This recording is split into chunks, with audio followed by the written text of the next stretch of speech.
make some nice steaks out of it. We'll cover that in another segment or another time.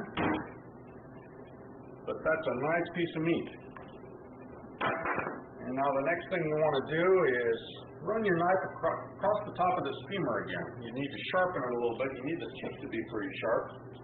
And there's a couple of ways to do this. You can just follow it around, or you can do this. You can just kind of core the top and then take your hook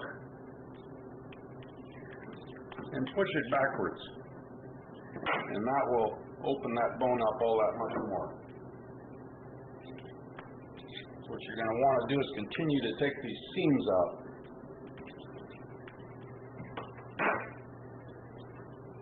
And let's see, in the midst of this, you want to get the rest of the bone out. And the way you do that is you start up here on the shank. And it's good to have this hook in your hand. It's just a handy little item. It doesn't cost much. They're $6 or $7 and they'll last your life. And you just pull down on that meat. Go down both sides of the bone, and you'll find there's a joint there, just like a chicken leg on a chicken. And you just take that off, and you follow this around.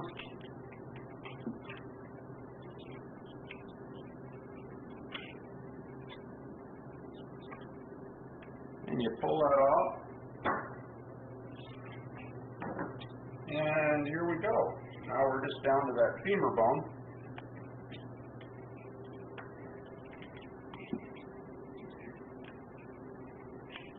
That's why this is called butchery. It looks kind of rough at this point. But it'll get better as we go along, and you'll see these beautiful little pieces of meat that come out of this leg.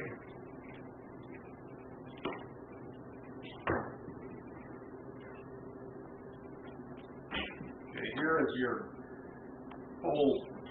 shank area that comes off, and that'll be for some deer burger or stew meat. And then this part here that's coming off is called the heel, and you'll treat that just about the same. It's kind of a tough piece of meat, but it'll make nice stew if you want. And this next thing to come off is the sirloin tip. There's a little, they also call it a knuckle. And the reason they call it a knuckle is for obvious reasons. This is a little knuckle that has to come off.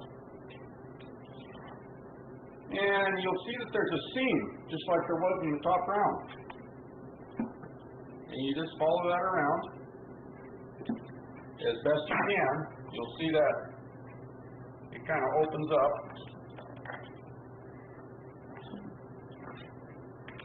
You just have to pull on it. And here we go. We've got another nice piece of meat.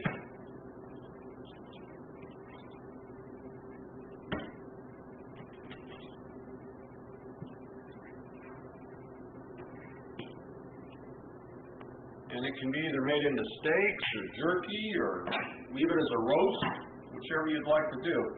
And what we're left here now is with the bottom round. And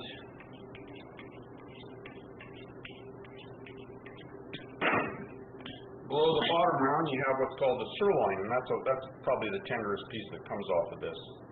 And you just kind of pick a spot here and pull that sirloin off.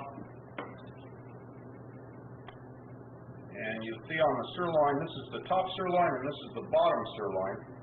And there's actually a joint or a seam in between these, but it's not a real evidence seam, so you just take that off as a nice piece. And that would be make nice little steaks. And if you're from California or the West Coast, you'll recognize this little part here that comes off as a tri-tip. And who in the world would ever imagine that a deer would have a tri-tip, but it does. And if you take both of them, take one from each side, because the other leg has one just like this, you put them together, you got a little meal, and you can invite your friends over for tri-tip, and they'll be amazed. You'll be the only one in town that's got a deer tri-tip.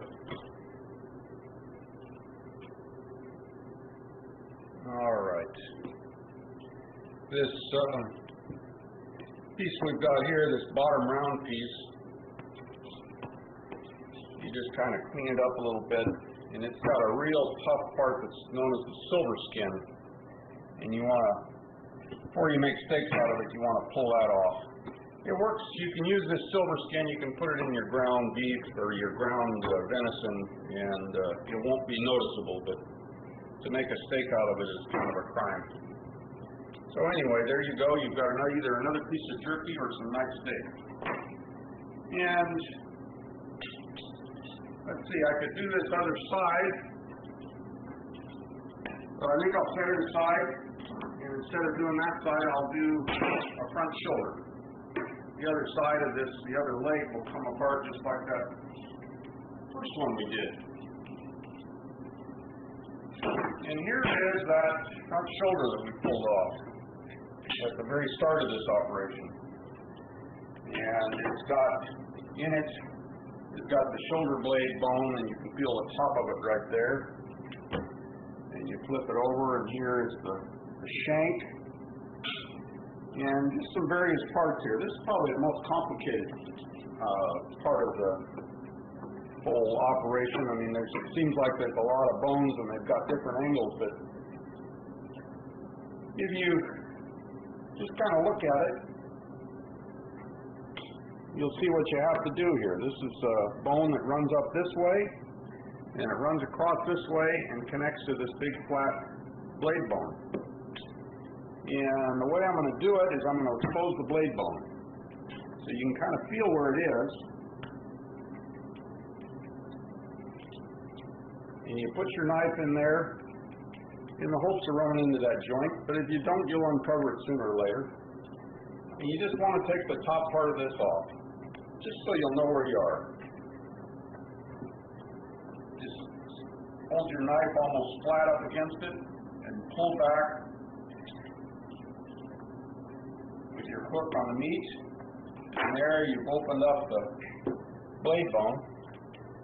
And you want to cut down through this joint with your knife. Make sure it's sharp. It's always good to just touch up your knife every few minutes with a steel.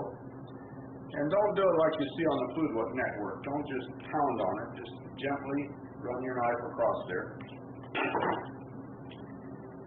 And kind of want to just run your knife right along the edge there, just to open that up a little bit more. And pull back on this, lean it against the table, and run your knife around the top of it. And here's where your hook comes in handy, because your hook is just going to slide underneath this blade bone. You're just going to use this hook to take it all apart.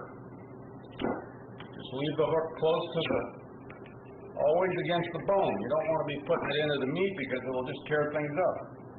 And when you get it opened up a little bit, you kind of want to pull on it, push on the bottom, and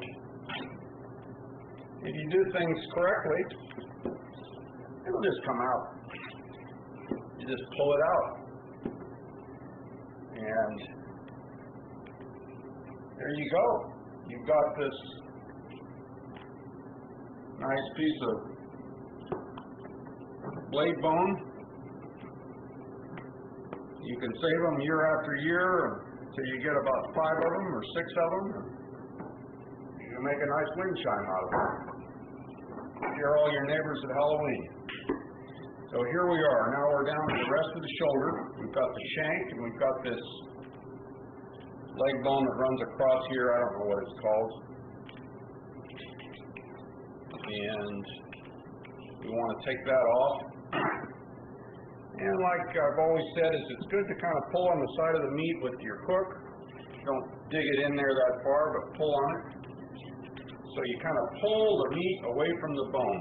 And you just follow this down. Go down both sides of your bone, and you'll come to a joint here that you want to open up. Go around the corner.